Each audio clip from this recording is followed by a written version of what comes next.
जाता है। उस वेद की संख्या कितनी है? 4। पहले 3 ही था, बाद में 4 गिनना है। तो 4 वेद क्या है? ऋग्वेद, यजुर्वेद, सामवेद और अथर्ववेद। ये चारों वेद मिला करके मंत्रों की संख्या है 10,086। कितना मंत्र है? चारों वेद मिला करके जो वेदों के मंत्र हैं उस मंत्र की संख्या गिन करके है 10,086। दिमाग में लिख सकते तो दिमाग में लिखिए, और नहीं तो कॉपी कलम लाए तो उसको लिखिए। कॉपी कलम में नहीं लिख सकते तो जो बात हम बता रहे हैं अपने घर जाइएगा और मोबाइल निकाल करके गूगल से पूछिए। आजकल हमारे साहब कहते हैं कि देवता सब प्रकट होता है, तो हमारे नजर में एक नया देवता प्रकट हुआ जिसको गूगल देवता कहते हैं। जो काम कोई देवता से न समाधान हो सके तो गूगल देवता निकालिए। उससे भी नया देवता निकल गया, चैट जीपीटी। उससे पूछिए, वो बता देगा। तो उस वेद के मंत्रों की संख्या है 10,086 के आसपास। जब वेदों में मंत्रों की संख्या इतनी ज्यादा हो गई कि लोग उसको पढ़ कैसे सकेंगे, सब घुला मिला है, कुछ इधर है, कुछ उधर है, कुछ उधर है, कुछ उधर है। तो बाद में जब ऋषि मुनि आए, थोड़ा प्रगतिशील सोच होने लगा, तो 1, 2, 4, 10 पीढ़ी के बाद ऋषियों ने सोचा कि वेद के मंत्र इतने घुले मिले हुए हैं कि आदमी पढ़ना मुश्किल हो जाएगा।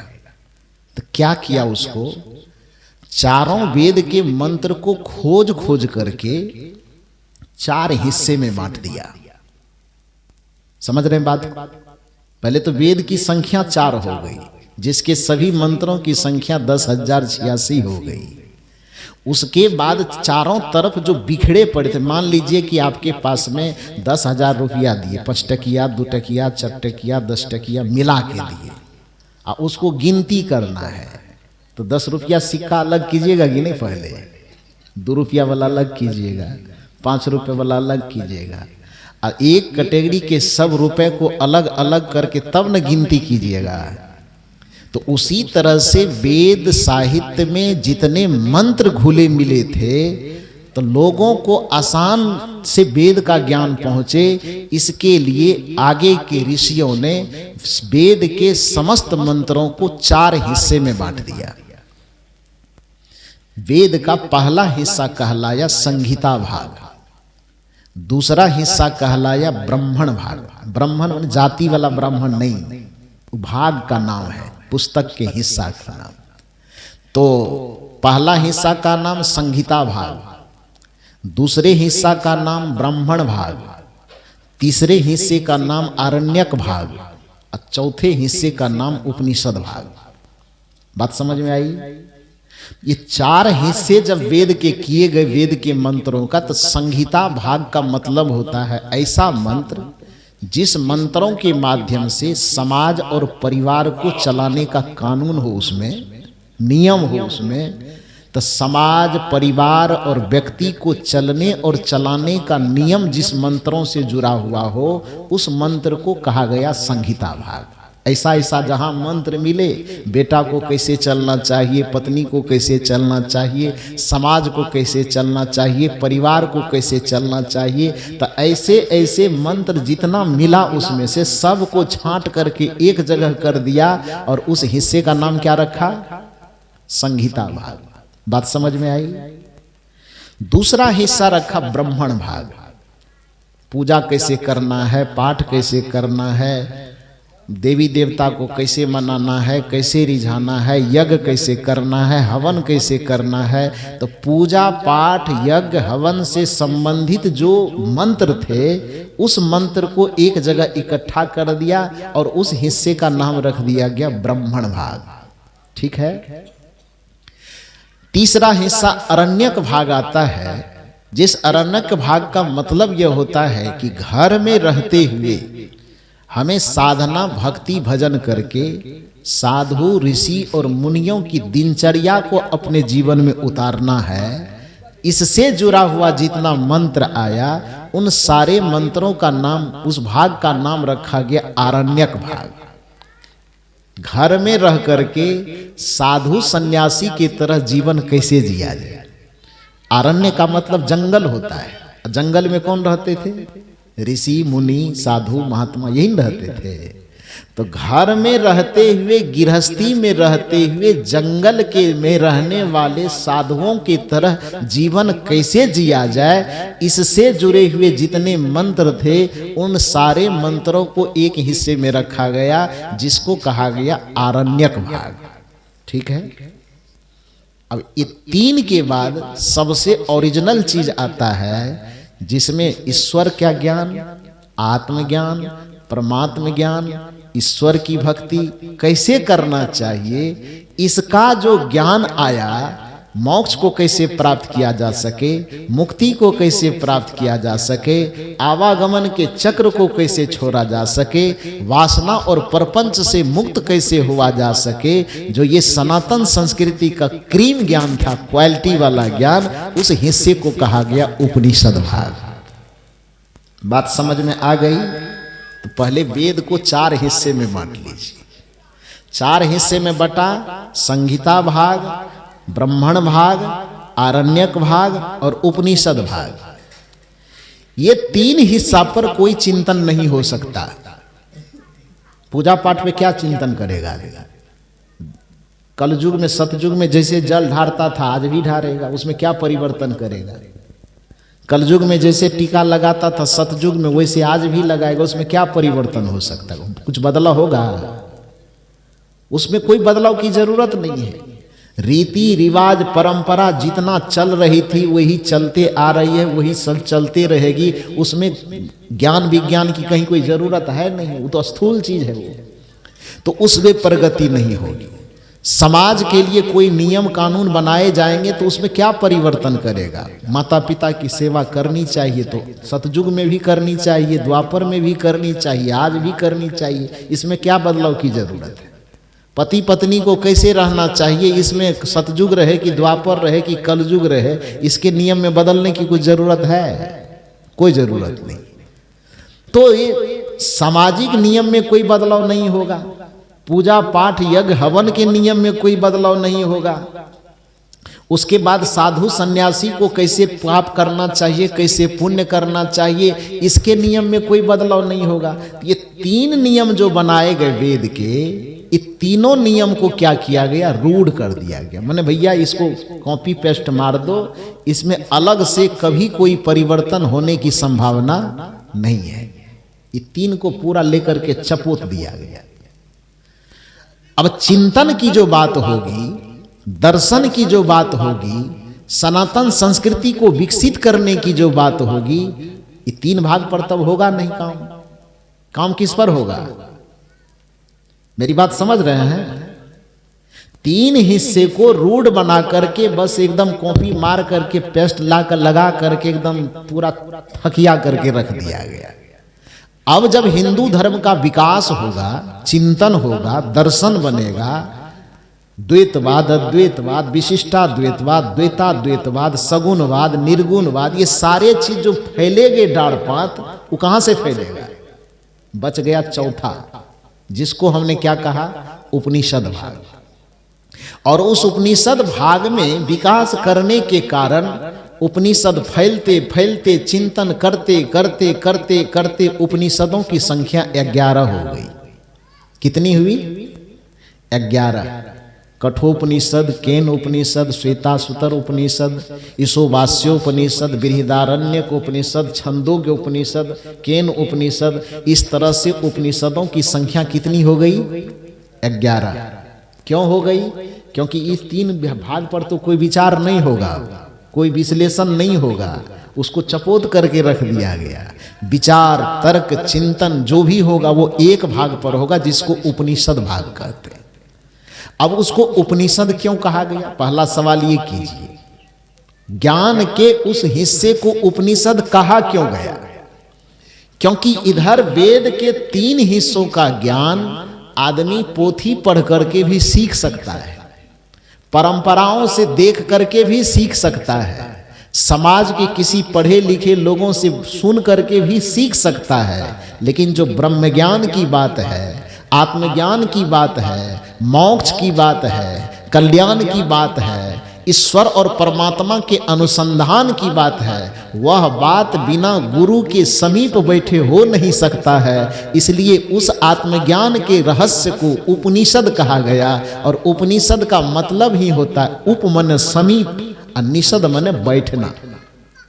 जो ज्ञान गुरु के समीप बैठ करके ही सीखा जा सकता है, जिस ज्ञान को हम गुरु के समीप बैठ करके ही अपने अंतःकरण में धारण कर सकते हैं, उसी ज्ञान को सनातन संस्कृति में उपनिषद का ज्ञान कहा गया, जो ज्ञान आप लोगों को दिया जा रहा है। कबीर साहब जब इस संसार में आए, तो अब आप बताइए कि कबीर साहब जब प्रचार करेंगे धर्म का, तो ये 3 हिस्सा से करेगा कि चौथा हिस्सा से? आप बताइए ना जरा सा। जिसको चपोत के रख दिया गया उस हिस्से का प्रचार करेगा, कि जिस चौथा हिस्सा दर्शन चिंतन का विषय है उस पर प्रचार करेगा? करेगा ना। आपने उपनिषद कभी देखा है? नाम सुने हैं? उपनिषद का नाम केवल उपनिषद सुने होंगे, उपनिषद का नाम क्या क्या है वो कोई नहीं सुना है।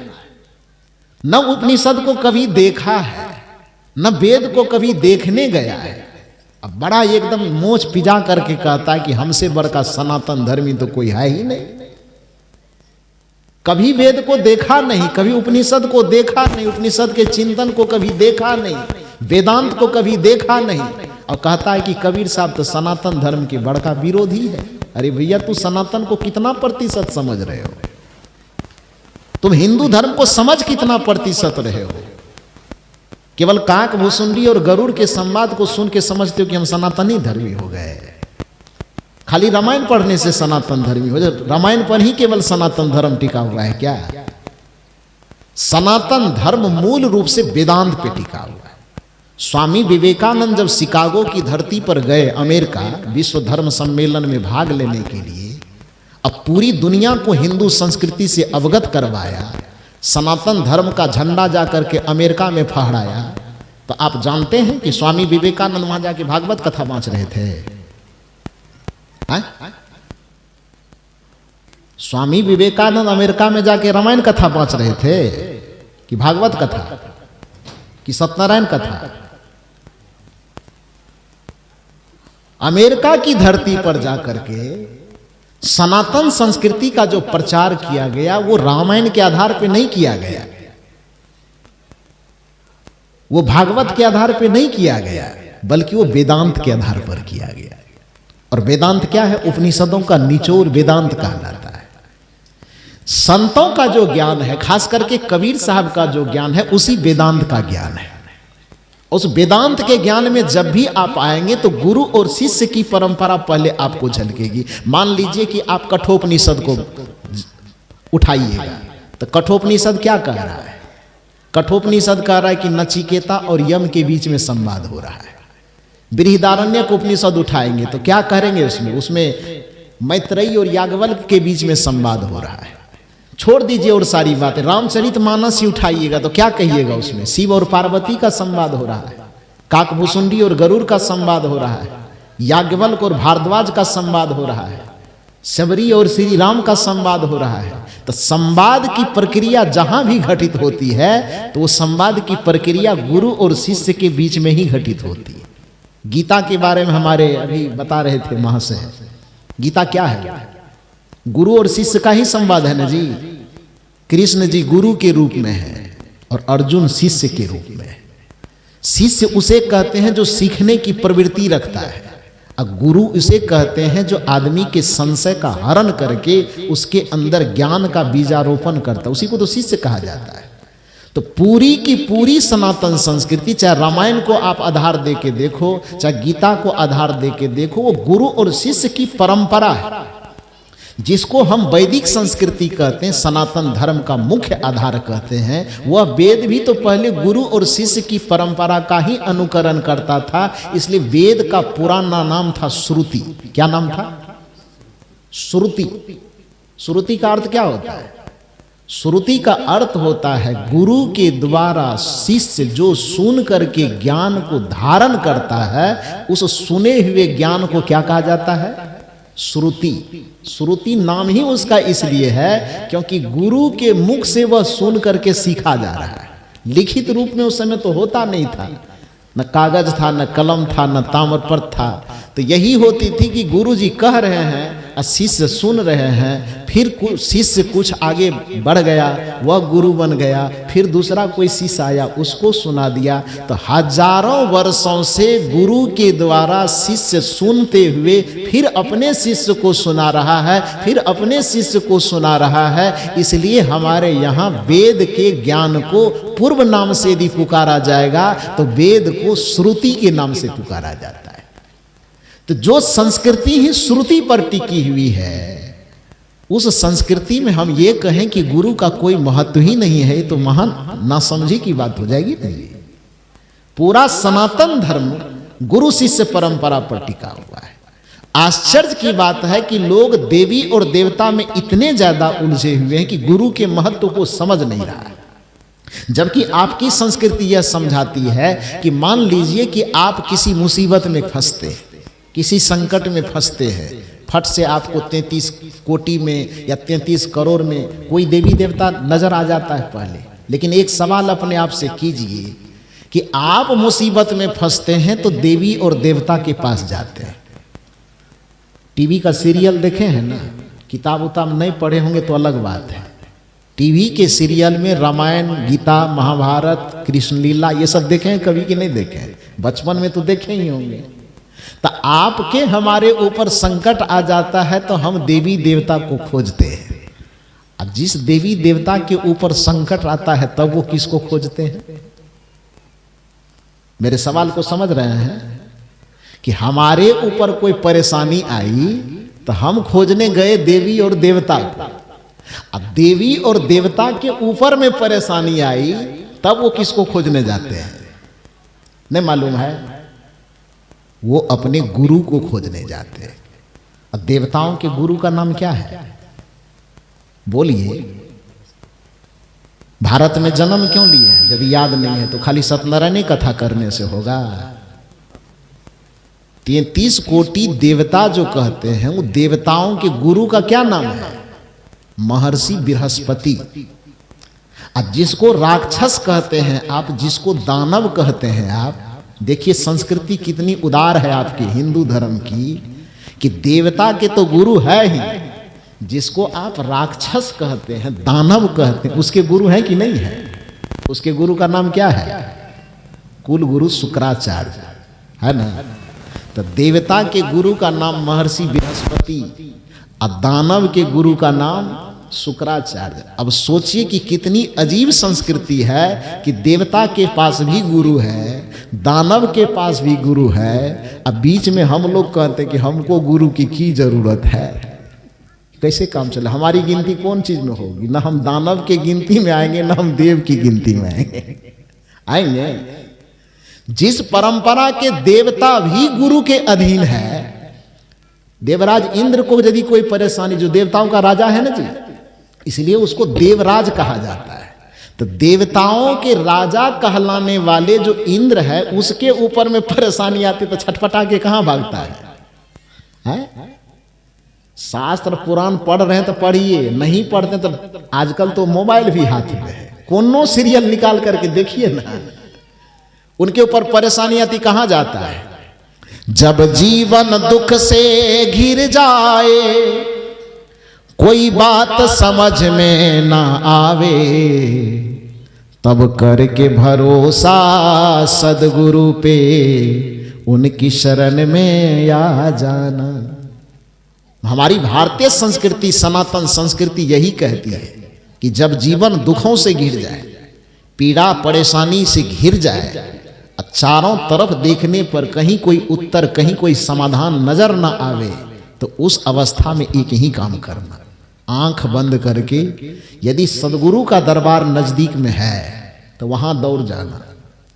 दरबार यदि नजदीक में नहीं है तो बस आप आंख बंद करके बैठ जाना अपने मानस पटल पर, जिसको आज्ञा चक्र कहा जाता है, जहां हम तिलक लगाते हैं, उस जगह पर गुरु की मूर्ति का स्मरण करना और अपनी समस्या गुरु के चरण में अर्पित कर देना कि हे गुरुदेव, रास्ता आप ही निकालिए। आप यकीन करो कि 5 से 10 मिनट बीतते बीतते आपके सामने वो रास्ता निकल करके तैयार होगा और समस्या से मुक्त हो जाएंगे आप। यदि आपको यकीन नहीं होता है, रामचरितमानस को आप जानते मानते हैं, मानना भी चाहिए। नजदीक में अयोध्या है तो क्यों नहीं माना जाएगा? बिल्कुल मानना चाहिए। यदि जानते मानते तो उस रामचरितमानस की कथा तो जानते होंगे ना। राजा दशरथ जी के पास सारा ऐश्वर्य था कि नहीं? सब चीज था, धन दौलत पद प्रतिष्ठा हर चीज। लेकिन उनके जीवन में एक भयंकर दुख था। कौन सा दुख? कि सब चीज से परिपूर्ण रहने के बावजूद भी उसको चौथी अवस्था तक कोई संतान नहीं हुआ। ये दुख था कि नहीं था? ये कोई बनी बनाई कहानी तो नहीं है, ये तो सब जानते हैं। तो चौथी अवस्था तक उसे कोई संतान नहीं था। अब आप बताइए कि एक गृहस्थी मर्यादा में जीने वाले, हम लोग साधु महात्मा है तो बाल बच्चा पतना पत्नी सबसे अलग वाले हैं, लेकिन खास करके जो गृहस्थी मर्यादा में जीने वाले लोग हैं, सब चीज से परिपूर्ण हो, उसके घर में संतान न हो, तो ये दुख कमजोर माना जाएगा कि भयंकर दुख माना जाएगा? क्या माना जाएगा? भयंकर दुख माना जाएगा ना, भयंकर पीड़ा मानी जाएगी। और ये पीड़ा राजा दशरथ जी को भी पीड़ित कर रही थी कि भाई हम चक्रवर्ती सम्राट हैं, इतने सेना, इतने सेनापति, इतना बड़ा राज, इतनी प्रतिष्ठा, पूरे जगह पर हमारी वाहवाही होती है, लेकिन घर जब आते हैं इस साम्राज्य को संभालने वाला कोई वारिस नजर नहीं आता है, तो इसको देख करके मन बड़ा मायूस हो जाता है। परिणाम क्या हुआ? आपको क्या लगता होगा? राजा दशरथ जी को डॉक्टर को नहीं दिखाए होंगे, वैद्य और हकीम को दिखाया होगा कि नहीं दिखाया होगा? देवी देवता की पूजा किया होगा कि नहीं किया होगा? अरे एक साधारण आदमी कोनो चौखट जाने के लिए नहीं छोड़ता है, तो राजा दशरथ जी नहीं गए होंगे? गए होंगे कि नहीं? कोई पूजा, कोई पाठ, कोई यज्ञ, कोई हवन करने के लिए नहीं छोड़े होंगे वो।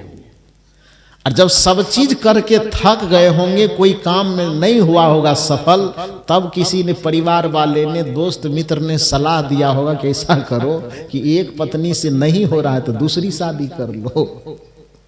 सलाह दिए होंगे। इतनी आसानी से राजा दशरथ जी दूसरी शादी नहीं किए होंगे, किए होंगे?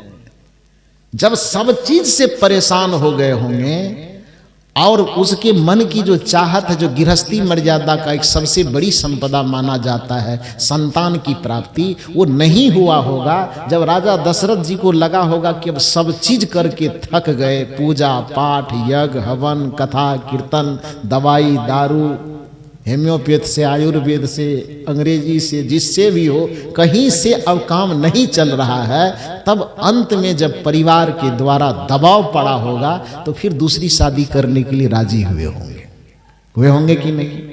इतना तो अनुमान लगा ही सकते हैं। दूसरी पत्नी से भी बच्चे हो गए? नहीं हो पाए। फिर देखते देखते कितना दिमाग आजीज हो गया होगा, लोगों का ताना सुनते सुनते, लोगों की बात सुनते सुनते, अंत में क्या हुआ? तीसरी शादी भी करनी पड़ी ना। 3 शादी होने के बावजूद भी संतान हो गया। थोड़ा जोर से बोलिए, उधर वाली बोलो, वृंदावन बिहारी लाल की। हाँ, तब बोल ही नहीं रही है। तो संतान हो गई कि नहीं हुई? नहीं न हुई। तीसरी शादी करने के बावजूद भी जब संतान नहीं हुआ, राजा दशरथ हार गए। सब तीर्थ व्रत पूजा पाठ वगैरह वगैरह से मन का भरोसा टूट गया ना। टूट जाने के बाद वो कौन है? ध्यान दीजिए, जिसको आप भगवान कहते हैं, मानते हैं, उस भगवान के वो पिता है ना। जब वो थक गए सब चीज से, तो थक जाने के बाद अंत में एक दिन वह गुरु वशिष्ठ के चरण में जाकर के गिर जाते हैं। विचारक कहते हैं, चला है आज राजा जोगिया को मनाने। आज पहली बार मंदिर की तरफ से मुख फोड़ करके एक योगी के शरण में जा रहा है, एक संत के शरण में जा रहा है। ध्यान दीजिए मेरी बात पर।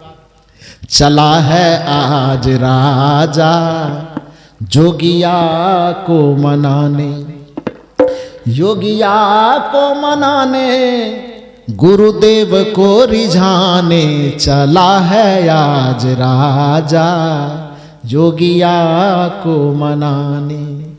आज पहली बार गुरु आश्रम की तरफ राजा दशरथ जी का मुख हुआ। गुरु वशिष्ठ के दरवाजे पर जाते हैं और राजा दशरथ जी उनके चरणों में गिर जाते हैं। जब चरण में गिर गए राजा दशरथ जी, पहली बार विश्वामित्र ने देखा कि वशिष्ठ जी ने देखा कि आज राजा दशरथ एक शिष्य के तरह चरणों में लेटा हुआ है। वशिष्ठ जी गर्दन पर हाथ रख करके उठाते हैं और राजा दशरथ से पूछते हैं, क्या परेशानी है? राजा दशरथ ने कहा कि 3 ठो शादी कर लिए, अभी भी दुख पूछने के लिए बाकी है, चौथा करवाने का विचार है क्या? है? अभी भी पूछ रहे हैं क्या तकलीफ है? चारों तरफ से जब हार गया, कहीं से कोई सहारा नजर नहीं आया, तब गुरु के दरबार की तरफ नजर गई। दरबार में सच्चे सदगुरु के दुख दर्द मिटाए जाते हैं, दुनिया के सताए लोग यहाँ सीने से लगाए जाते हैं। जो पूरी दुनिया से ठुकरा दिए गए लोग होते हैं, जब वो गुरु के पास जाते हैं तो वो सीने से लगा दिए जाते हैं। राजा दशरथ जैसे ही गुरु वशिष्ठ के चरण में गिरे, वशिष्ठ जी कांधे पर हाथ दे करके उठाते हैं और पूछते हैं, राजन इस तरह से क्यों लेटे हैं? महाराज दशरथ ने कहा, गुरुदेव मेरी तकलीफ ऐसी है जिससे आप भी अवगत हैं, बताने की आवश्यकता नहीं। वशिष्ठ जी ने कहा कि आपके तकलीफ से अवगत तो हैं, लेकिन इंतजार इसी दिन का था, बड़ी लेट कर दिए। काश यदि तुम पहले इस दरवाजे पर अपना सर झुकाने आते तो पूरी दुनिया तुम्हें सर झुकाने की नौबत नहीं आती। दुर्भाग्य है कि आदमी के मन का विश्वास इतना कमजोर है, संत के प्रति, गुरु के प्रति उसके मन में इतना अविश्वास भरा हुआ है, उसको लगता है कि मंदिर के चौखट पे सर झुकाना ठीक है, गुरु के चरण में सर झुकाने की क्या जरूरत है। वशिष्ठ जी ने कहा कि राजन, जो भूल दुनिया करती है वो भूल आपने भी किया कि पहले पूरी दुनिया चक्कर मार लिया और पूरी दुनिया से थक जाने के बाद जब कहीं कुछ नजर नहीं आया तब अंतिम में तुम गुरुदेव के दरवाजे पर आए हो। काश यदि पहले ही गुरुदेव के दरवाजे पे आके सर झुका देते तो पूरी दुनिया के किसी के सामने सर झुकाने की नौबत नहीं आती, लेकिन तूने ये काम किया नहीं। क्योंकि नीति यही कहती है कि जिस व्यक्ति का सर हमेशा माता पिता और गुरु के चरणों में झुकता है, दुनिया में उसे शर्म से कहीं सर झुकाने की नौबत नहीं आती है। पिताजी के इसी गलती से प्रेरणा लेकर के पिताजी ने समझाया होगा बचपन में राम जी को कि बेटा हम गलती कर लिए तो बड़ा चक्कर में फंसे, तुम ये गलती मत करना। इसलिए राम जी जब बचपन से शुरुआत करते थे सुबह की, तो किससे शुरुआत करते थे? प्रातः काल उठी के रघुनाथा। आगे आप बता दीजिए। हाँ, यही तो कबीर साहब बता रहे हैं और आप कहते हैं कि तो सनातन धर्म के विरोधी है। अब राम का जो आचरण है वो हम करें तो सनातन विरोधी कैसे हो गए? श्री राम जी ने कहा कि प्रातः काल उठी के रघुनाथा। कौन कौन मंदिर में नवा वही माता? दुर्गा माँ के कि काली माँ, संतोषी, कहां कहां बताइए आप ही। राम जी ने क्या रास्ता दिखाया? अब राम जी जो रास्ता दिखाए उस रास्ता पर हम चले तो हम सनातन के विरोधी हो गए। राम जी जिस चरित्र को किए उस चरित्र को हम अपनावे तो हम सनातन विरोधी हो गए। श्री राम जी ने हमें सिखाया। आप भटकते हैं, सनातन के पथ से आप भटके हुए हैं कि आप इधर झांकते हैं, उधर झांकते हैं, उधर झांकते हैं। हमको राम जी ने जो आदर्श दिखाया है हम उस पर चलते हैं। इसलिए कबीरपंथी को सनातन का विरोधी नहीं कहना चाहिए, बल्कि सनातन का सबसे बड़ा झंडावदार कहना चाहिए। श्री राम जी ने जो आदर्श दिखाया कि प्रातः काल उठी के रघुनाथा, ध्यान दीजिए, मात पिता गुरु नावहि माथा। इस सनातन में तो तीने देवता बताया, वेद 4 बताया, मातृदेवो भव, पितृदेवो भव, आचार्य देवो भव, और चौथा में एक्स्ट्रा में रख लिया अतिथि देवो भव।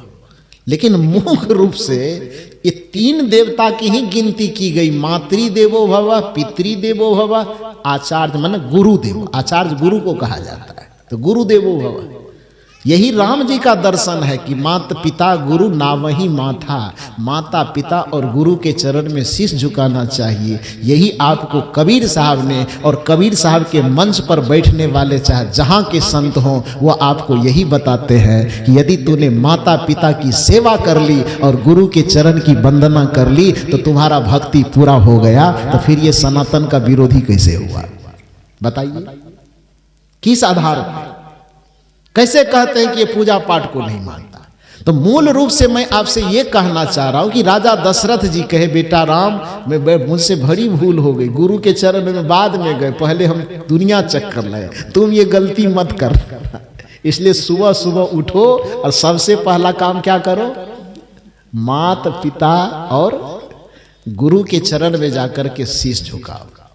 तो राजा दशरथ जब वशिष्ठ जी के चरण में जाके लेटे हैं, वशिष्ठ जी ने कहा कि यदि ये काम कर लिए होते तो दूसरे जगह जाने की नौबत नहीं आती।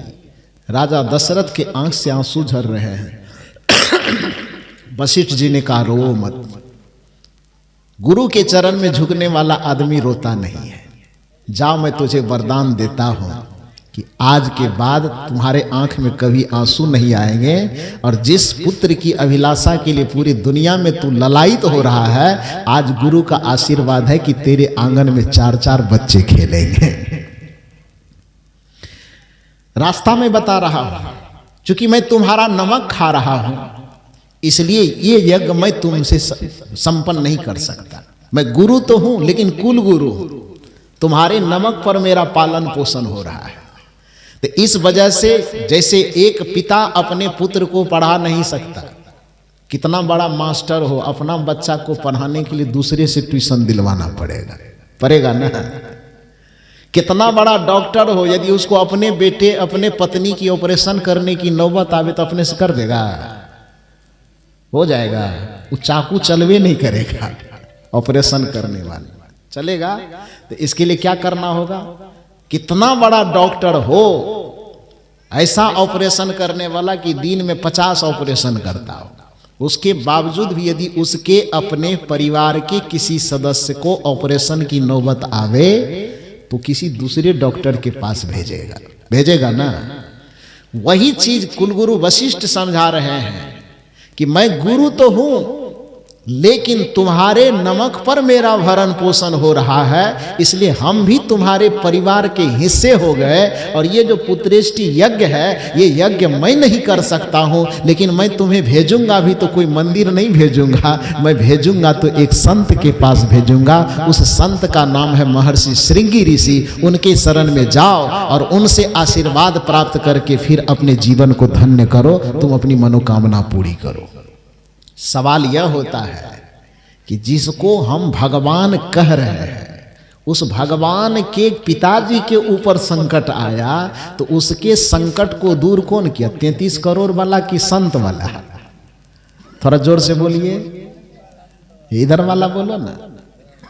है? किसने किया जी? ये मंदिर वाला किया? तीर अयोध्या वाला भी नहीं किया। तब कौन किया? एक संत किया। और संत की भूमिका जो होती, गुरु की भूमिका होती। तो मेरे कहने का अभिप्राय यह है कि सदगुरु कबीर साहब की परंपरा में जो गुरु को महत्व दिया जाता है, तो लोगों की धारणा में ये बात बैठ जाती है कि गुरु की परंपरा वाले लोग जो है ना, ये देवी देवता की परंपरा को नहीं मानते। दूसरे को कहते हैं ये देवी की पूजा मत करो, ये देवता की पूजा। अरे भैया, ये अध्यात्म के विज्ञान की ये शर्त है। चाहे वो कबीर साहब के अनुसार चलो, कि कृष्ण के अनुसार चलो, कि राम के अनुसार चलो, कि हनुमान के अनुसार चलो, भक्ति जब भी करने चलेंगे आप, तो भक्ति का नियम ही है कि सबको छोड़ करके एक को मानना पड़ेगा। आप कहे कैसे? कबीर साहब के अलावा भी ऐसा कोई कहा है क्या? किससे पुरवा दे? आपको नाम बोलिए। आप नाम बोलिए, किससे पुरवाना चाहते हैं? हनुमान जी को जानते हैं कि नहीं? हनुमान जी से पुरवा दें, शंकर जी से पुरवावें कि राम जी से? किससे साक्षी गवाही ले लें? बताइए किस पर मानिएगा? चलिए हनुमान जी से पहले कहवा दें। हनुमान जी, हनुमान चालीसा कभी तो पढ़े होंगे, नहीं पढ़े होंगे तो कभी कभी हॉर्न से सुनने का मौका मिला होगा कि नहीं मिला होगा? मिला होगा ना। चालीसा 40 चौपाई का तो ग्रंथ है उसका, और यहाँ भी बजता है, तब तो सुने जरूर होंगे। तो यहाँ बजता, ये हनुमान जी है क्या इसमें? दुर्गा जी, अच्छा दुर्गा मैया है, ठीक है, कोई बात नहीं। हनुमान जी भी है। तो हनुमान जी की जब आरती बजती है, कैसेट बजता है, तो उस हनुमान जी के कैसेट में एक भक्त गया और हनुमान जी से पूछता है कि हे हनुमान जी, आप अष्ट सिद्धि नवनिधि के दाता हैं, हम आपकी भक्ति करना चाहते हैं और आपके भक्ति के माध्यम से ही हम रिद्धि सिद्धि सब सुखों को पाना चाहते हैं। इसके लिए कौन सी शर्त माननी होगी? तो हनुमान जी ने क्या कहा? हनुमान जी ने कहा कि मेरा भक्त बन करके यदि अष्ट सिद्धि और नवनिधि को पाना चाहते हो तो भक्ति तो बाद में करना, लेकिन मेरी भक्ति की पहली शर्त सुन लो। और वह शर्त क्या है?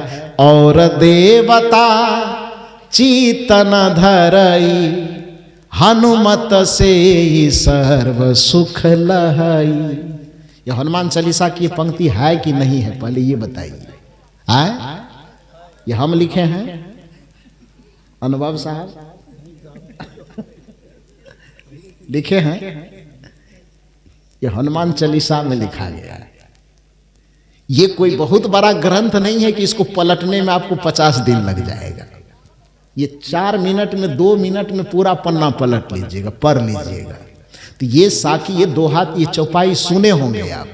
और देवता चीतन धरई, हनुमत से सर्व सुख लहई। सुने होंगे हजारों बार। आज मेरे मुंह से सुनकर के इसका अर्थ कीजिए थोड़ा सा। इसका अर्थ क्या होता है? और देवता चित्त न धरई, हनुमत से सर्व सुख लहई। इसका अर्थ कीजिए जरा सा। हम कोई पंडित जी नहीं हैं कि आपको संस्कृत का इधर से उधर गुत्थी घुमा देंगे। आप अपने दिमाग से पहले इसका अर्थ कीजिए। और देवता चित्त न धरई, और किसी देवता को अपने चित्त में धारण मत करो। हनुमत से सर्व सुख लहई। यदि तुम भक्ति करना चाहते हो तो भक्ति की एक ही शर्त है कि यदि हनुमान के भक्त होना चाहते हो तो बस हमको मानो, अब बाकी और किसी देवता को चित्त में धारण। थोड़ा जोर से बोलिए, सुनाई नहीं पड़ रही है। बिहार जाएंगे तो कान का इलाज हम करवा लेंगे। अभी थोड़ा कम सुनाई दे रहा, ठंडी का असर है ना, तो थोड़ा जोर से आप बोलिए। बोलेंगे ना? और देवता चितन धरई। अब हनुमान जी कह रहे कि और किसी देवता को चित्त में धारण मत करो, तो हनुमान जी देवता के विरोधी हो गया है? भगवान श्री कृष्ण से अर्जुन ने पूछा कि हे भगवान, आपको ईश्वर का स्वरूप में मानता हूं, आपकी भक्ति करके ही हम आत्म कल्याण पाना चाहते हैं, आप बताइए आपकी भक्ति कैसे करें? भगवान श्री कृष्ण ने कहा भक्ति वक्ति बाद में कर लो, पहले शर्त सुनो। का सुना दीजिए। श्री कृष्ण ने गीता में कौन सी शर्त लगाई? शर्त यह लगाई कि मेरी भक्ति समझना करना बाद में, लेकिन पहले शर्त सुन लो कि सर्वधर्म परित्यज्य माम एकम शरणम ब्रजः। कि सभी धर्म और धार्मिक कर्मकांडों का परित्याग करके माम एकम शरणम ब्रजः, सिर्फ मेरे शरण में आ जाओ, तभी तुम्हारे भक्ति की शुरुआत हो सकेगी। अन्यथा यदि तुम्हारा मन 33 करोड़ देवी देवताओं में यदि भटकता रह गया तो फिर चाहे मेरे पास भी बैठे रहोगे, फिर भी तुम्हारे भक्ति की शुरुआत नहीं होगी। इसलिए भक्ति की शर्त ही यह है कि सर्वधर्म परित्यज्य, सभी धर्म और धार्मिक विधानों का परित्याग करके माम एकम शरणम ब्रजः, सिर्फ मेरे शरण में आ जाओ, तभी तुम्हारा कल्याण होगा। तो जब यहां कृष्ण जी कह रहे कि सर्वधर्म परित्यज्य, धर्म और धर्म के नाम पर फैले समस्त कर्मकांडों का पहले परित्याग करो, अब माम एकम शरणम ब्रजः, सबसे पहले मेरे शरण में आ जाओ, तो अब क्या कहेंगे? कृष्ण जी को सनातन का विरोधी है? कबीर साहब यही तो सिखा रहे हैं कि एक साधे सब सधे, सब साधे सब जाए, माली सींचे मूलते फूले फले है। आप ये बात सुन करके कहते कबीरपंथी तो कुछ मानवे नहीं करे। भाषा बूझ रहे कि नहीं बूझ रहे हैं? बिहार वाला है तो यूपी तो सटा हुआ है, तो कैसे नहीं बूझिए? जब कबीर साहब ये कह रहे हैं कि एक को साधो तभी सब सधेगा, दुर्भाग्य यहां पर यह है कि हम सबको पकड़ने के चक्कर में एक को भी नहीं पकड़ पाते। और जो आदमी वृक्ष के, आप कल्पना कीजिए कि एक इमली का वृक्ष है, उस इमली के वृक्ष में लाखों पत्ते हैं, फूल हैं, फल है। अब किसी आदमी को यदि इमली के पेड़ को सींचना होगा तो क्या करें? एक एक पत्ता में जाके पानी छींटें? बताइए आप। एक एक फूल में जाकर के गुलाब जल छिड़कें? एक एक डाल में, एक एक तना में? कि कौन आदमी समझदार कहेगा? वो देखने वाला कहेगा इसके दिमाग का स्क्रू ढीला हो गया, रांची ले चलो भर्ती करवाने की। कहेगा कि नहीं कहेगा? वृक्ष को हमें हरा रखना है, फूल को हमें हरा रखना है, पत्ता को हमें हरा रखना है, तो समझदारी यह नहीं कहती है कि प्रत्येक पत्ते में जाके पानी छींटो। समझदारी यह कभी नहीं कहती है कि डाल डाल में जाकर के पानी छींटो।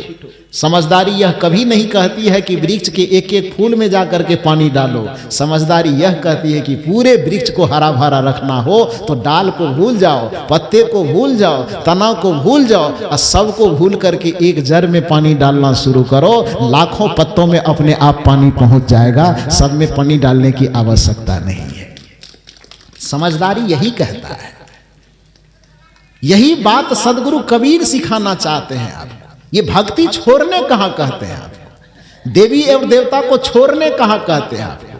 ये कहते हैं कि भक्ति की शर्त यही है कि एक को आस्था विश्वास के साथ उस पर दृढ़ आस्था रखते हुए बाकी सबका आदर करो, सम्मान करो। जैसे एक स्त्री का विवाह होकर के जब ससुराल में जाता है तो उसका समर्पण केवल एक पति में होता है। आस्था वो अपने देवर से भी रख सकती है, आस्था अपने बड़े भाई, जिसको यहाँ की भाषा में क्या कहते हैं, ज्येष्ठ के प्रति भी रख सकते हैं, अपने ससुर के प्रति भी रख सकते हैं। परिवार में यदि 50 सदस्य है, 50 सदस्य के प्रति आदर सम्मान सेवा का भाव रखेगी, लेकिन समर्पण की बात जब आएगी तो समर्पण एक पति में करेगी। जैसे एक स्त्री के लिए सबके प्रति समर्पण और बाकी सभी परिवार के सदस्यों के प्रति आदर और सम्मान का भाव रखना आवश्यक है, उसी तरह से भक्ति की यह शर्त है कि 33 करोड़ में जो कोई एक इष्ट आपको पसंद आ जाए, उस एक इष्ट के प्रति पूर्ण समर्पण करिए और बाकी सबके प्रति आस्था का भाव रखिए, तभी भक्ति की शुरुआत हो सकेगी, तभी भक्ति आपका सफल हो सकेगा। यही बात कबीर साहब बताना चाहते हैं कि हम गुरु मार्गी हैं। हमारा कर्तव्य है कि हम सबसे पहले गुरु की वंदना करें, गुरु की पूजा करें, गुरु की सेवा करें, गुरु की आराधना करें। और यही सनातन संस्कृति बताता है। मैंने कहा है आपको कि आपके ऊपर कोई परेशानी आएगी तो देवी देवता को खोजते हैं, लेकिन देवी देवता के ऊपर कोई परेशानी आती है तो वो किन को खोजते हैं? वो गुरु को खोजते हैं। और राजा दशरथ जो भगवान श्री राम जी के पिता कहलाते हैं, जब गुरु के कृपा से उनके जीवन का दुख दूर हो गया, तो आपको कहीं ये न लगे कि मैं बना करके कह रहा हूं, इसलिए रामचरितमानस का एक उदाहरण दे करके फिर मैं बात को समाप्त करूंगा, आप बैठ जाइए। तो महाराज दशरथ जब सब चीज से परिपूर्ण हो गए, 4 बच्चे घर में खेलने लगे, तब तो खुशी का कोई ठिकाना नहीं रहेगा। पूरा खुशहाल हो गए, आनंद से एकदम पूरा नगर उत्सव मनाने लगा। तब जाकर के एक आदमी आया और राजा दशरथ जी से पूछा कि आज जो आपको ये खुशी मिली है, आज जो आपको ये आनंद मिला है, ये आनंद कैसे मिला? ये तो दुनिया का नियम है ना जी, जब किसी व्यक्ति को सफलता मिल जाती है तो मीडिया वाले पूछने आता है कि नहीं। यदि कोई व्यक्ति स्टेट टॉपर कर जाए, यूपीएससी आईपीएस पास कर जाए, तो उसको पूछने जाता है ना, कोचिंग कहाँ से लेते थे, सिलेबस कौन कौन सा पढ़ते थे, नोट्स किसने दिया था, ये सवाल करता है कि नहीं करता है। उसकी बात छोड़ दीजिए, यदि आप खेती गृहस्थी करते हैं, आप अपने खेत में फसल लगाए, आपके पड़ोस के लोग भी फसल लगाए हैं, अड़ोस पड़ोस अगल बगल से भी 2-4 मन कट्ठा यदि ज़्यादा पैदा हो गए आपको, तो उसमें पूछेगा कि नहीं? तो मीडिया वाला नहीं पूछे, लेकिन अगल बगल गांव वाले जरूर पूछेगा, कितना यूरिया मारे थे हो, पटवन कितना बार किए थे, बीज कहाँ से लाए थे, ये पूछेगा कि नहीं पूछेगा? मतलब यह है कि जब आपका जीवन सफलता के मुकाम को छूता है, तो आपके उस सफलता के रहस्य को जानने के लिए लोग उत्सुक होते, पूछते हैं आपसे, सवाल करते हैं। तो जो राजा पुत्र की प्राप्ति के लिए 3-3 शादी कर लिए और चौथी अवस्था में पुत्र हो गया, तो पहले से सब चीज से तो संपन्न था ही, एक कमी जो थी वो कमी पूरा हो गया। तो अब लोग जाएगा ना पूछने के लिए। उस समय का जो मीडिया वाला होगा, अभी तक वाला तो नहीं होगा, लेकिन उस समय का जो मीडिया वाला होगा वो पूछने गया होगा कि महाराज आपके परिवार में जो इतनी खुशी आई, इतना उमंग आया, इतना उत्सव मना रहे हैं सब, आकाश पताल धरती वाले सब, आप बताइए कि ये खुशी जो आपको मिली वो कौन पूजा करने से? क्योंकि आदमी के दिमाग में तो यही धारणा जाता है कि कोई न कोई जग पूजा जप मंत्र कुछ जरूर किया होगा, तब जाके ही सफल हुआ है, होता है ना। तो महाराज दशरथ से डायरेक्ट पूछा गया कि आपके घर में, आपके परिवार में जो पूरी संपन्नता, पूरी प्रतिष्ठा, पूरा आनंद, पूरा मंगल, पूरा उत्सव का जो ये अवसर आया है, ये बुढ़ारी अवस्था में, चौथी अवस्था में, ये 4-4 बच्चे भगवान के रूप में आपके आंगन में खेल रहे हैं, आप बताइए कि यह किनके कृपा से हुआ? महाराज दशरथ बड़े ईमानदार थे, वो चाहते तो कह देते कि पंडित जी की कृपा से हुआ है, वो चाहते तो कह देते कि फलाना यज्ञ किए ना तो उस यज्ञ के कारण हुआ है, चाहते तो वो कह देते। खीर खिलाने वाला भी कहानी हम ही लोग कहते हैं, नहीं कहा राजा दशरथ जी ने। हाँ, महाराज दशरथ से पूछा तो महाराज दशरथ ने कहा कि तुम्हारे नजर में क्या धारणा है, कोई यज्ञ करने से मिला है, कोई देवी देवता का पूजा पाठ करने से मिला? नहीं जी। तब सुनिए, और यदि यकीन न हो तो रामचरितमानस आपके पास है कि नहीं है? ना, घर में सुबह सुबह मेरे पास लेके आइएगा, मेरे पास लेके आइएगा। जो पंक्ति में कह रहा हूं वो दिखाऊंगा आपको। वो क्या है वो पंक्ति? महाराज दशरथ कहते हैं कि हमारे यहाँ जितने भी खुशी की बात आई है, पद प्रतिष्ठा धन दौलत साम्राज्य जो कुछ भी आया है, और आज हमारे घर में 4-4 पुत्र भगवान के रूप में जो हमारे आंगन में खेल रहे हैं, ये दुनिया के किसी देवी देवता के पूजा के प्रताप से नहीं, बल्कि जिस कारण से मिला वो कारण बताते हुए महाराज दशरथ कहते हैं, जे गुरु चरण रेणु सिर धरही, तेजन सकल विभव बस करही। ये कौन कह रहे हैं भाई? ये भगवान के पिताजी कह रहे हैं। बात समझ में आ रही है? भगवान के पिताजी समझते हैं कि नहीं समझते हैं? पिताजी, तो पिताजी को इधर क्या बोलते हैं? हमारा बिहार की भाषा में बाप बोला जाता है, यहाँ पिताजी, पापा। हाँ ठीक है, तो राम जी के पापा जी ही कह लीजिए। बिहार में रहते तो राम जी के बाप कहते हैं, और क्या होगा? तो पापा कहिए, पिताजी कहिए, बाप कहिए, मतलब भाषा का केवल अंतर है, मतलब तो वही है। मूल बात यह है कि महाराज दशरथ जो भगवान के पिता हैं, वो कहते हैं कि हमारे घर में सुख समृद्धि और शांति का जो कुछ भी दिखाई दे रहा है उसके कारण में देवी देवता भगवान भगवती की पूजा नहीं है। तब क्या है? जे गुरु चरण रेणु सिर धरही अतेजन सकल विभव बस करही। कि जो व्यक्ति नित प्रति अपने गुरु के चरण शरण हो करके उसके चरण रज को अपने मस्तक पर धारण करता है। कबीर साहब यही तो कह रहे हैं कि गुरु को सिर पर राखिए, राजा दशरथ कह रहे हैं मस्तक पर धरही। दोनों में अंतर है? जे गुरु चरण रेणु सिर धरही तेजन सकल विभव वश करही, राजा दशरथ गारंटी दे रहे। कौन है वो? भगवान के पापा है ना, वो गारंटी दे रहे हैं। यहां कबीर साहब गारंटी दे रहे हैं कि गुरु को सिर पर राखिए, चलिए आज्ञा माही। गारंटी पेपर ये ले लो कि कहीं कबीरता दास को 3 लोक डर ना, ये भी गारंटी पेपर है। यहां कबीर साहब का गारंटी पेपर गुरु के नाम से, और वहां राजा दशरथ का गारंटी पेपर किसके नाम से? गुरु के नाम से। दोनों का गारंटी पेपर एक जैसा है। जे गुरु चरण रेणु सिर धरही अतेजन सकल विभव बस करही। जो नित्य प्रति गुरु के चरण के रज को अपने मस्तक पर धारण करता है, विनम्रता से गुरु के चरण में शीश झुकाता है, वह आदमी दुनिया का ऐसा सौभाग्यशाली आदमी है कि वो भौतिक आध्यात्मिक सभी संपदाओं को अपनी मुट्ठी में कर लेता है।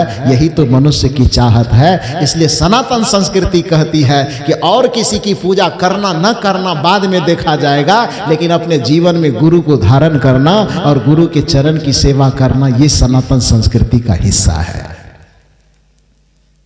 यदि इससे भी आपको यकीन नहीं होता है तो हनुमान जी से और थोड़ा बढ़िया से पूछिए कि गुरु की जरूरत है कि देवी देवता की।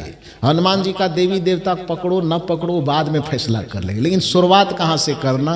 श्री गुरु चरण सरोज रज निज मन मुकुर सुधार वरनौ रघुवर विमल जसु जो दायको फल चार। बुद्धिहीन तनु जानिके सुमिरौ पवन कुमार बल बुद्धि विद्या देहु मोहि हरहु कलेश विकार। ये पंक्ति हम बनाए हैं साहब जी।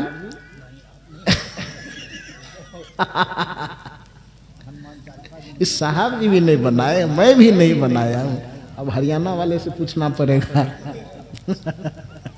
उन्होंने भी नहीं बनाए।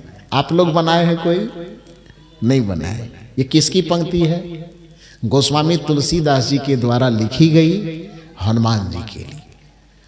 हनुमान जी कहते हैं कि मेरे शरण में आए हो, मेरे पास लड्डू चढ़ाने से कोई काम बनेगा नहीं। ये तो बड़ा गड़बड़ कर दिया है, रूट से थोड़ा भटक गया है। मेरे मंदिर में आकर के खड़ा होने से पहले तुमको जाना कहाँ चाहिए? पहले ये ब्रजेश बाबू जो सत्संग करवाया है, पहले सत्संग पंडाल में जाओ, अनुभव साहब से मिलो, कंठी माला दीक्षा लो, इससे युक्ति भेद जानो, तब मंदिर में प्रवेश करना। ये हनुमान जी ने कह रहा कि हम कह रहे हैं, ये हनुमान जी कह रहे हैं। श्री गुरु चरण सरोज रज। शुरुआती कहां से? मंदिर से कि गुरुदेव के चरण से? थोड़ा जोर से बोलिए ना, गुरुदेव के चरण से। श्री गुरु चरण सरोज रज निज मन मुकुर सुधार। पहला अध्याय तो आप पूरा कर लीजिए। पहला अध्याय यही है कि श्री गुरुदेव के चरण कमल में अपने मन को समर्पित करो, क्योंकि आपके मन के मुकुर का सुधार भगवान नहीं करेगा, आपके मन के मुकुर का सुधार गुरुदेव ही करेंगे। इसलिए सुबह दिन के सत्र में मैंने कहा था कि गुरु को ही सच्चा हरि कहा गया, क्योंकि जैसे सूर्य के उदय हो जाने से आसमान में सूर्य निकलता है तो पूरे संसार का अंधेरा का हरण हो जाता है, उसी तरह से हमारे जीवन में यदि गुरु का आगमन होता है, उसी क्षण से हमारे जीवन के दुखों का अंधकार छंटने लगता है और जीवन धन्य धन्य होने लगता है। हमारे जीवन के पापों का अंधकार खत्म होने लगता है, हमारे जीवन के दुखों का अंधकार खत्म होने लगता है, हमारे जीवन के अज्ञानता का अंधकार खत्म होने लगता है। इसलिए गुरु को हरि कहा जाता है। बंदो गुरु पद कंज कृपा सिंधु नर रूप हरि, महामोहतम पुंज जासु वचन रवि करनी कर। जो रवि का काम है, जो सूर्य का काम है, वही काम गुरु का काम है। सूर्य का काम है संसार के अंधकार का हरण करना, और गुरु का काम है आपके अंतःकरण के अविद्या के अंधकार का हरण करना, अज्ञान के अंधकार का हरण करना। इसलिए गुरु की तुलना सूर्य से की गई कि बंदो गुरुपद कंज कृपा सिंधु नर रूप हरि, महामोहतम पुंज। कैसे? तो जासु वचन रवि, रवि मना सूर्य, रवि कर निकर। जैसे रवि के किरण निकलने से, कर मन किरण प्रकाश, जैसे रवि का कर निकलने से, रवि का किरण निकलने से, रवि का प्रकाश निकलने से अंधकार का हरण हो जाता है, उसी तरह से हमारे जीवन में गुरु की चेतना का प्रवाह होने से, गुरु ज्ञान का प्रवाह होने से हमारे अंतःकरण के मोह रूपी अंधकार का, अज्ञान रूपी अंधकार का हरण हो जाता है। इसलिए हमें गुरु की वंदना पहले करनी चाहिए। हनुमान जी कहते हैं कि मेरे मंदिर में बाद में आना, लड्डू हम बाद में खा लेंगे, पहले उधर जाओ अनुभव साहब के पास। श्री गुरु चरण सरोज रज। प्रश्न हुआ क्यों जाए? फायदा क्या है? निज मन मुकुर सुधार। पहले तुम्हें अपने मन को वर्त सुधारना पड़ेगा, और मन सुधारने की ठेकेदारी भगवान के पास नहीं है। अरे रावण का मन बिगड़ गया तो भगवान सुधार दिए रावण के मन को? हाँ? कि रावण के नक्शे बिगाड़ दिया? क्या किया? रावण का मन बिगड़ गया, बुद्धि बिगड़ गई, तो श्री राम जी के सामने आने पर श्री राम जी ने रावण के बुद्धि का सुधार कर दिया कि रावण के पूरे खानदान का संहार कर दिया? क्या किया? यदि हिंदी का साहित्य पढ़े हैं तो सुधार और संहार का अंतर समझते हैं ना? सुधार का मतलब तो गड़बड़ चीज को ठीक कर देना, और संहार का मतलब होता है जो चीज गड़बड़ा है उसको थकूच करके नक्शे बिगाड़ देना, खत्म कर देना। संहार का यही मतलब होता है। तो श्री राम जी के सामने में रावण आ गया, बेचारा बुद्धि का बिगड़ा हुआ आदमी, आया कि नहीं आया? तो बुद्धि विचार संस्कार रावण का बिगड़ा, वो राम जी के सामने आए तो राम जी ने उसका सुधार किया कि संहार किया? बोलिए थरा। संहार किया। कृष्ण जी के सामने में बिगड़ी बुद्धि वाला कंस आ गया, बेचारा जरासंध आ गया, पूतना आ गई, तो कृष्ण जी उसका सुधार किए कि बस डायरेक्ट वृंदावन बिहारी लाल की? क्या किए? सुधार किए कि संहार? संहार के सुधार नहीं कर सके, क्योंकि सुधार की ठेकेदारी उनके पास नहीं, सुधार की ठेकेदारी हमारे साहब जी के पास है ना।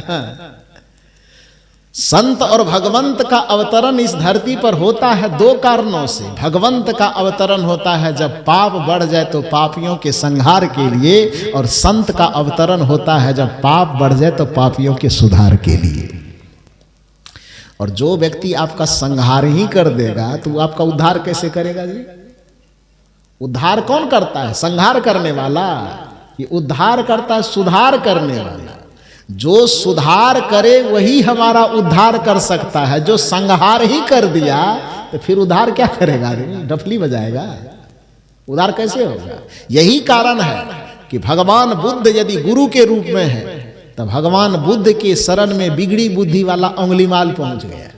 अब आप बताइए कि भगवान बुद्ध ने अंगुलीमाल का संहार किया कि सुधार किया? इधर वाले बोलो, बड़ा गप कर रहे हो आप लोग, प्रवचन नहीं सुनना है, नहीं सुनना है तो हम अकेले बोलते रहे और आप उधर गप करते रहो तो हमको बुखार चढ़ा है बोलने के लिए? बताओ। ये कम से कम कह दो कि प्रवचन सुनने में ठीक नहीं लगता, बंद कीजिए, तो हम तुरंत बंद कर देंगे। मैं निवेदन करता हूं कि भगवान बुद्ध के शरण में एक बिगड़ा हुआ बुद्धि वाला आदमी जो लोगों का गला काट रहा है, लोगों की हत्या कर रहा है, लोगों का खून बहा रहा है, बुद्धि बिगड़ गई तब ना। वो बिगड़ी हुई बुद्धि वाला आदमी भगवान बुद्ध जो संत के रूप में है, जो गुरु के रूप में है, उस गुरु रूप भगवान बुद्ध के सामने में वो बिगड़ी बुद्धि वाला, बिगड़ा संस्कार वाला व्यक्ति पहुंच गया। बुद्ध ने उसका संहार किया कि सुधार किया? संहार किया, सुधार किया।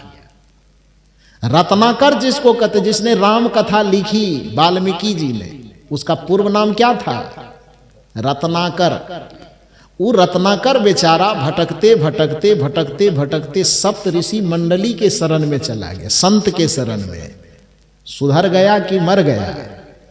सुधर गया ना। सुधरा तो क्या किया?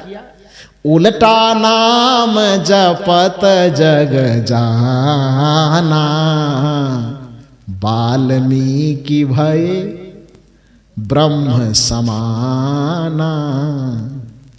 गुरु के शरण में आकर के जो व्यक्ति सुधर जाता है, वो सुधर करके केवल इंसान ही नहीं बनता है, वो ब्रह्म के समान भगवान बन जाता है। बनता है कि नहीं बनता है? कैठो भगवान आदमी को सुधारा है, एक लिस्ट बना के दिखाइए तो। जिनका जिनका भगवान का नाम जानते हैं, उनके सामने में कौन कौन पापी आया जिस पापी के बुद्धि को सुधार करके भगवान बना दिया? थोड़ा नाम बता सकेंगे आप? नहीं बता पाएंगे, क्योंकि भगवान के पास सुधारने की जिम्मेदारी है ही नहीं। भगवान के पास संहार करने की जिम्मेदारी है, सुधारने की जिम्मेदारी किसके पास है? गुरु के पास में। इसलिए कबीर साहब कहते हैं, गुरु है बड़ा गोविंद से, भगवान से बड़ा गुरु है। क्योंकि मारने वाला तो हजारों मिल जाएंगे, सुधारने वाला नहीं मिलेगा। तो मारने वाला बड़ा कि सुधारने वाला? आप लोग आवाज कम बोलते। दूध दही नहीं खाते हैं क्या? है? दूध दही नहीं खाते हैं? खाते हैं। तो खाते हैं तो आवाज इतनी कमजोर कैसे है? थोड़ा जोर से बोलिए। सब बड़ा यदि तुलना किया जाएगा तो मारने वाला बड़ा होगा कि सुधारने वाला बड़ा होगा? सुधारने वाला बड़ा होगा।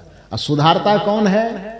गुरु। इसलिए कबीर साहब कहते हैं, जरा सा विचार करके देखोगे तो पता चलेगा कि गुरु है बड़ा गोविंद से। गोविंद से बड़ा है कौन? गुरु। क्यों बड़े हैं भाई? तो मन में देख विचार, जरा सा मन में विचार करके देखो तो अपने आप पता चल जाएगा।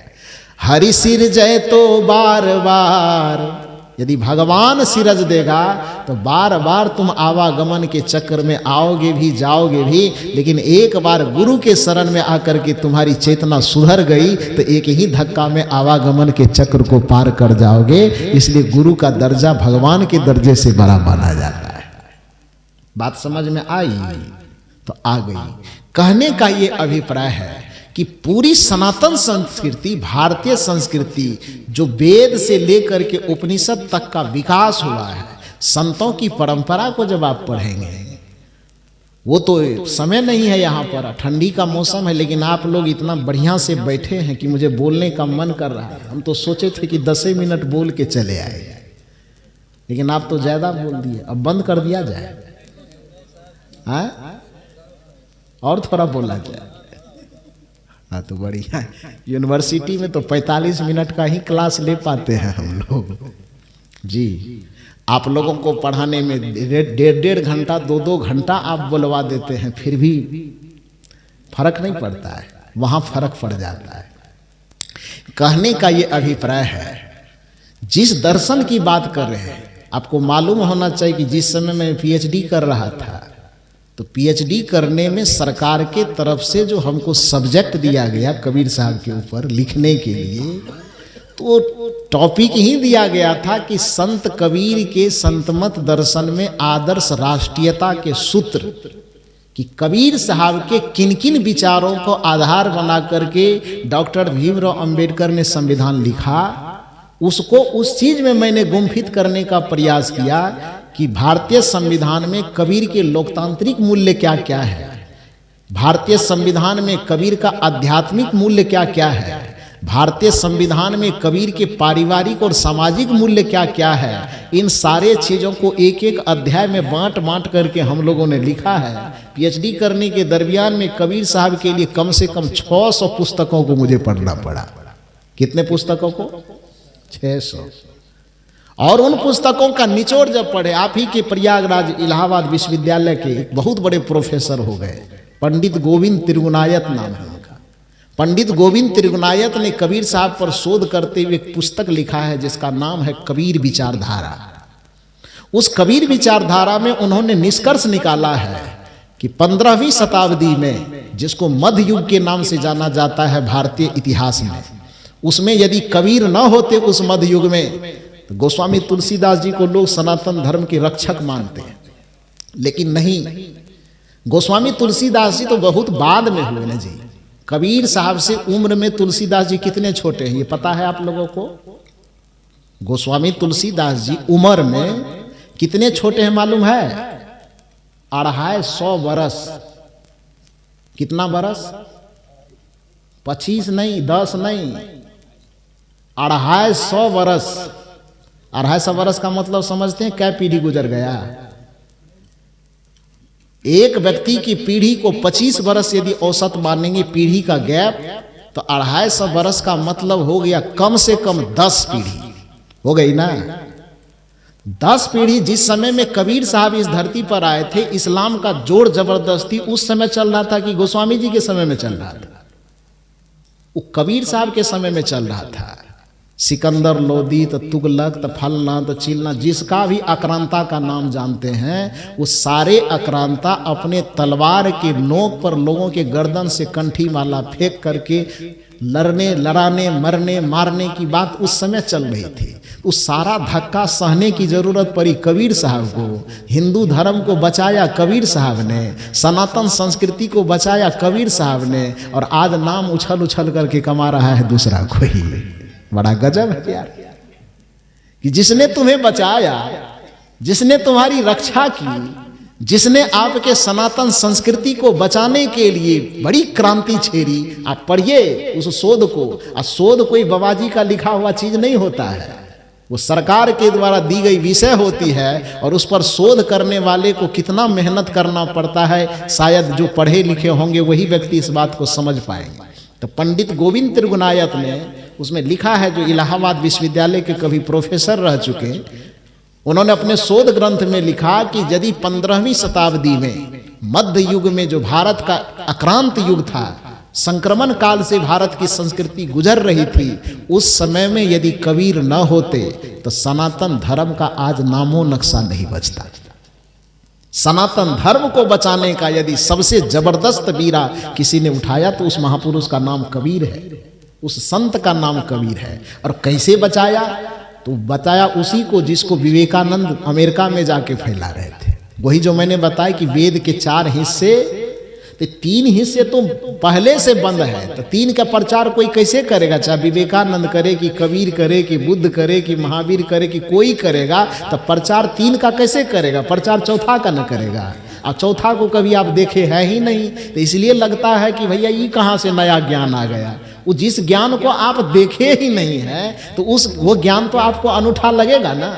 जरा सा आप उपनिषद को जाके पढ़िए, जरा सा आप वेदांत को जाकर के पढ़िए, जरा सा आप ब्रह्मसूत्र को जाकर के पढ़िए, जरा सा आप नागार्जुन के महाशून्यवाद को पढ़िए जो बौद्ध दर्शन है, जरा सा आप शंकराचार्य के जाको पढ़िए अद्वैतवाद का दर्शन, तब आपको समझ में आएगा कि सनातन धर्म क्या है। और सनातन धर्म को जो आप देवी देवता सत्यनारायण कथा पूजा पाठ तक सीमित करके रख दिए हैं, तो अपने दिमाग के खिड़की को थोड़ा खोलना होगा। और जब दिमाग के खिड़की को खोलेंगे तो उसमें सबसे पहला चीज जो झलकेगा वह यह झलकेगा कि कबीर साहब सनातन के विरोधी नहीं हैं, बल्कि कबीर साहब सनातन के सबसे बड़े रक्षक के रूप में आपको दिखाई देंगे।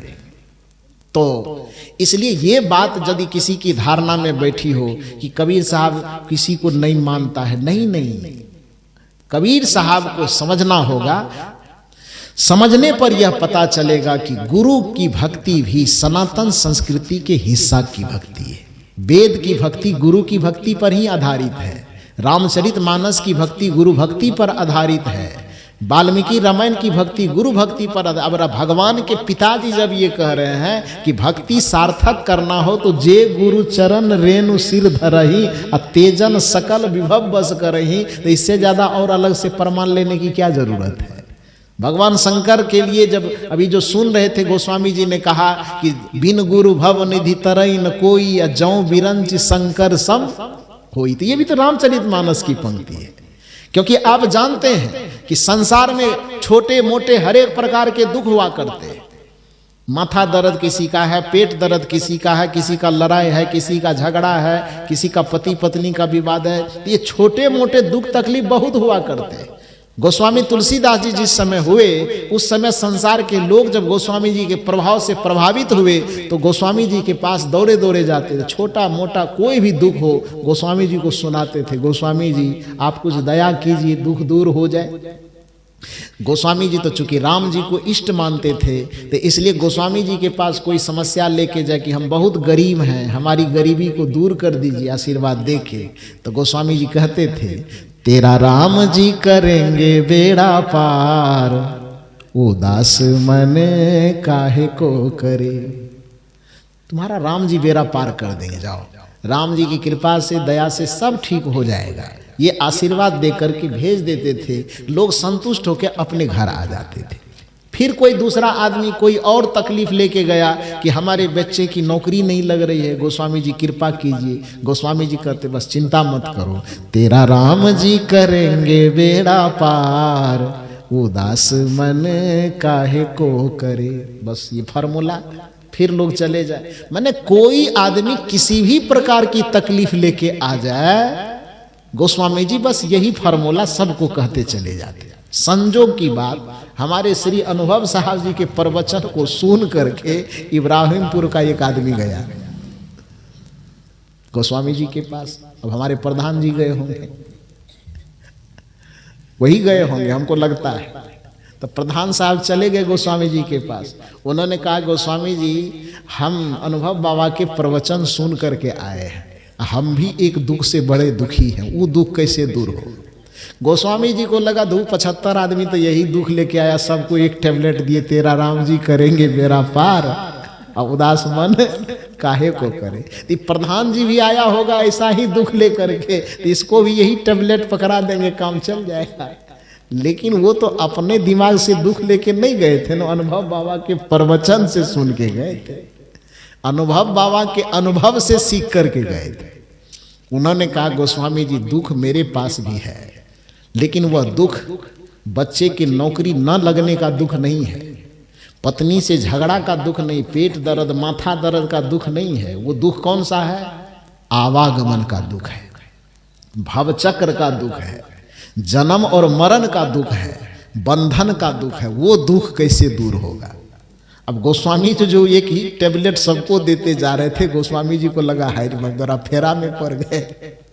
ये प्रधान जी अपने मन से आया नहीं है, अनुभव बाबा के द्वारा भेजा गया।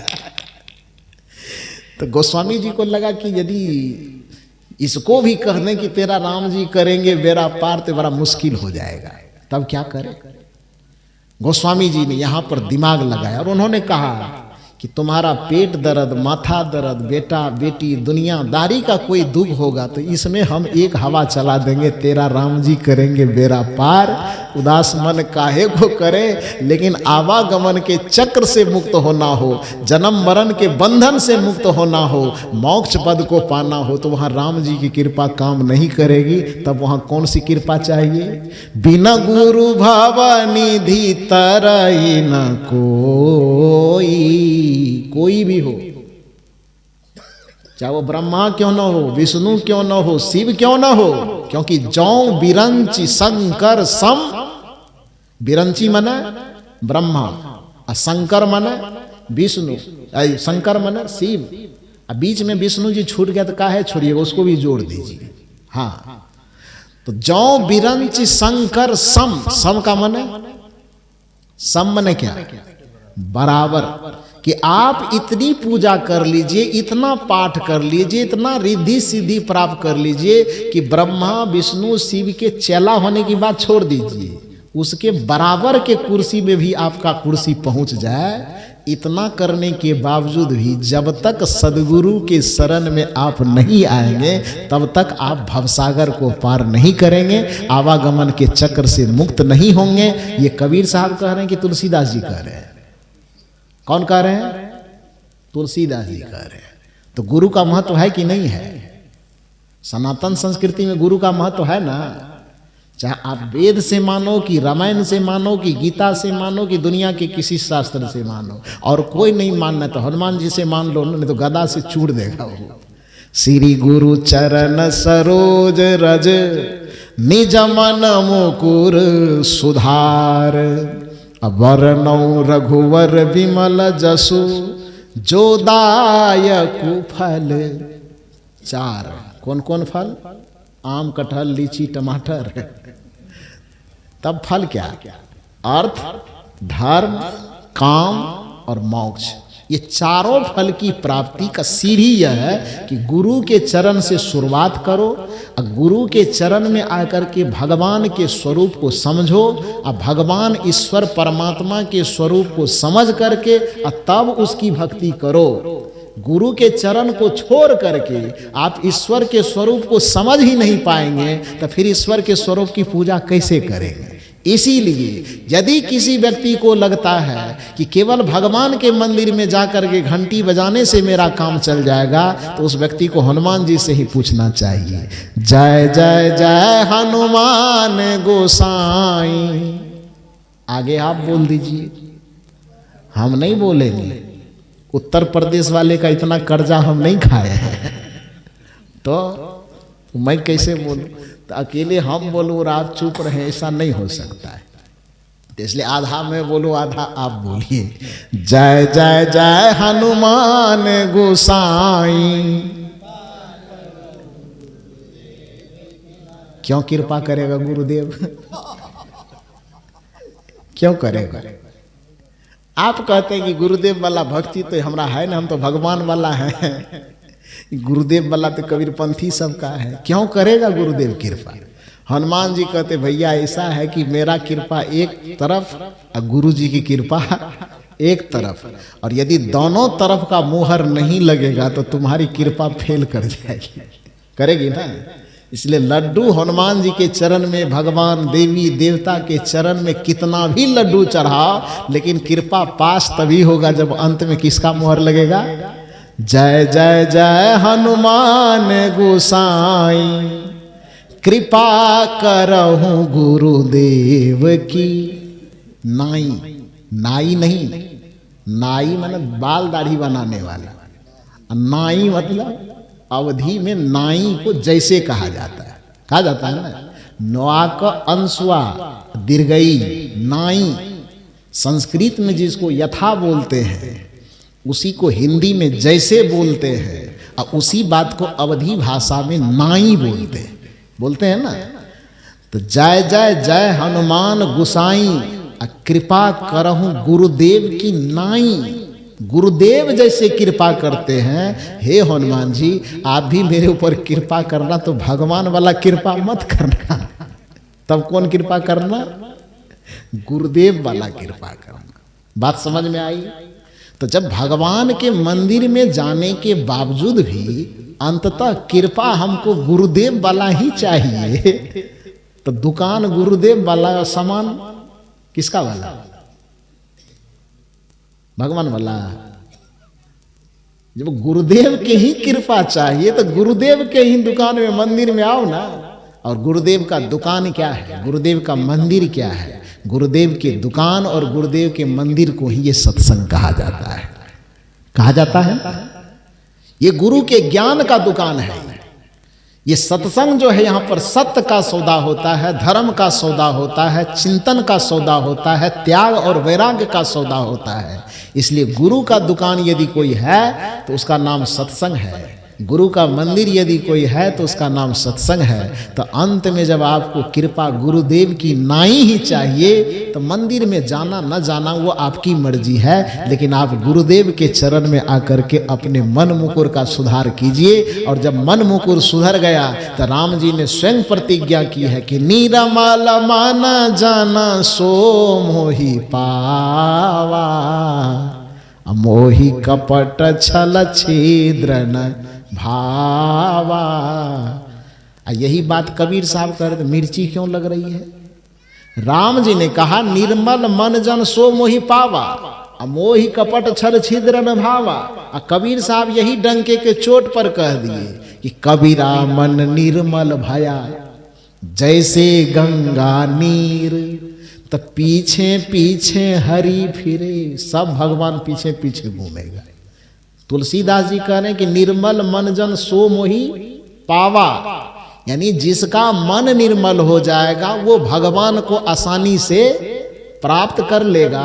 और कबीर साहब कह रहे हैं कि कबीरा मन निर्मल भया जैसे गंगा नीर, अब पीछे पीछे भगवान फिरे कहत कबीर कबीर। तो कबीर साहब उठपटांग कह रहे हैं। हाँ?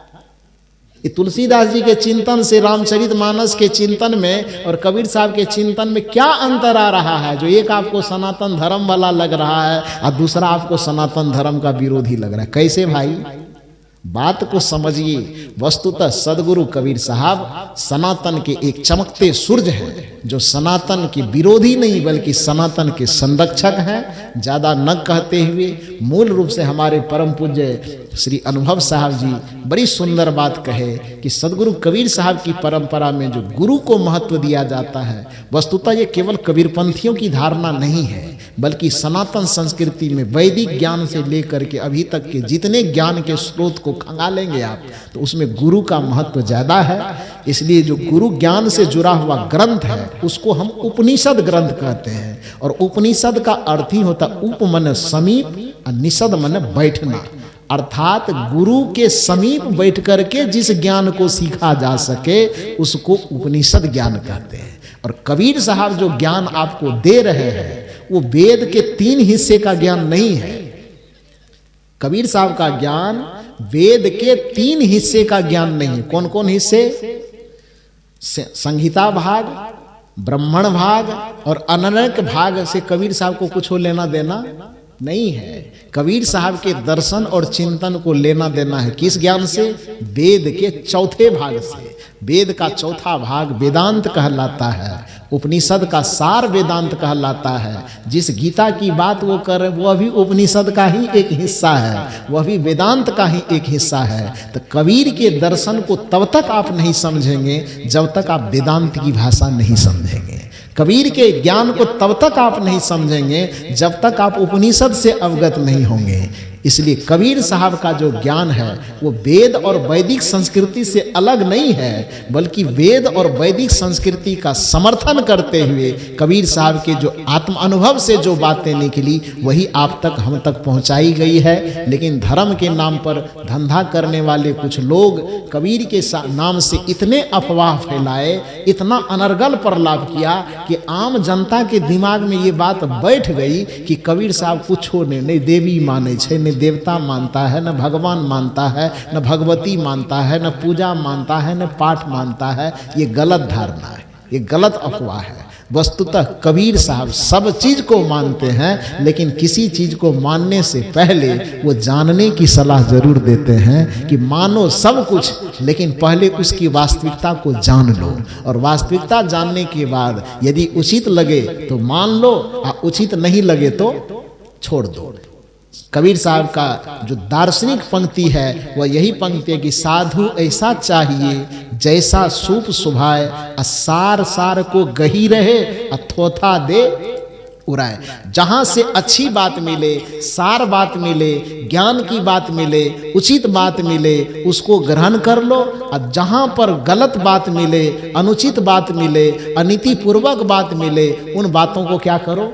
छोड़ दो। यही तो कबीर साहब कहना चाहते हैं। तो तो सनातन संस्कृति का सबसे अद्भुत ज्ञान, अद्भुत तथ्य यह है कि सनातन संस्कृति भगवान की पूजा बाद में करने के लिए बताते हैं, पहले वह गुरु की पूजा करने के लिए बताते हैं। क्योंकि उनकी भी मान्यता है कि सगुण रूप में 3 देव ही मुख्य रूप है, मातृदेवो भवः, पितृदेवो भवः और आचार्य देवो भवः। चौथा में अतिथि देवो भवः। राम जी ने यही बताया, प्रातः काल उठ के रघुनाथा, मात पिता गुरु नावही माथा। यही ज्ञान हम सदगुरु कबीर साहब के परंपरा वाले भी देते हैं।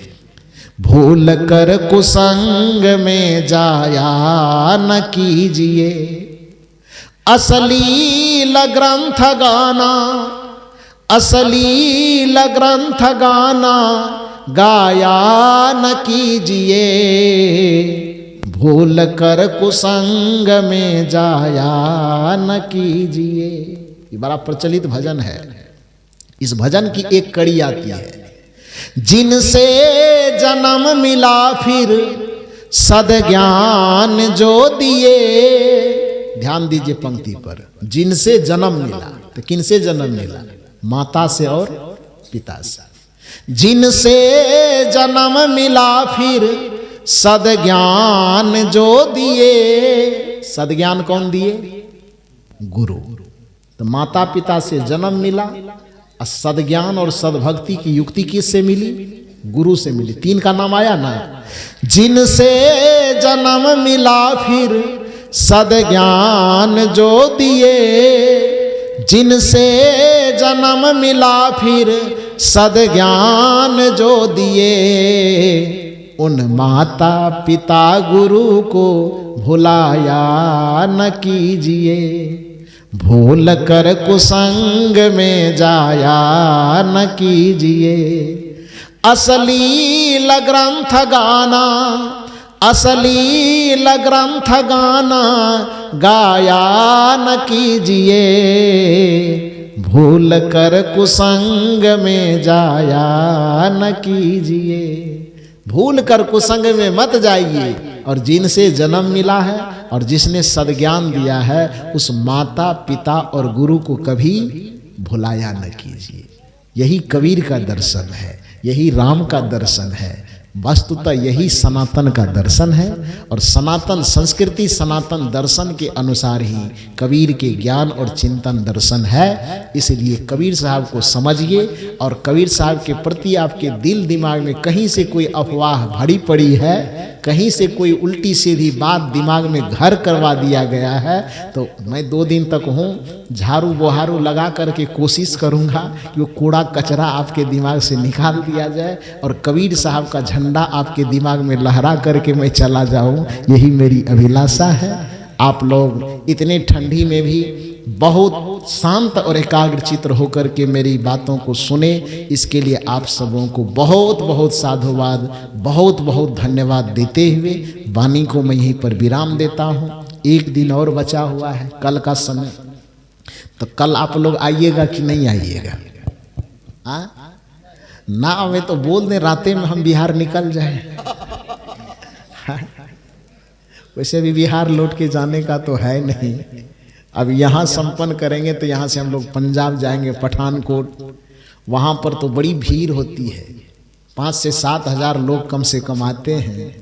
तो उस कार्यक्रम में जाना है, फिर वहाँ कार्यक्रम करके राजस्थान चले जाएंगे, और राजस्थान से फिर कार्यक्रम करके छत्तीसगढ़ चले जाएंगे। तो छत्तीसगढ़ में अब जब लौटेंगे तो 8 फरवरी को बिहार लौटेंगे। कब लौटेंगे? 8 फरवरी को बिहार लौटेंगे। तब तक आप लोग इधर ठंडी में ठिठुरते रहिएगा, हम लोग वहाँ छत्तीसगढ़ में एसी में सोएंगे बढ़िया से, वहाँ गर्मी नहीं लगती है। ये हम समझ गए हैं। यही कारण है कि जैसे इधर ठंडी बढ़ता है तो हम छत्तीसगढ़ भाग जाते हैं।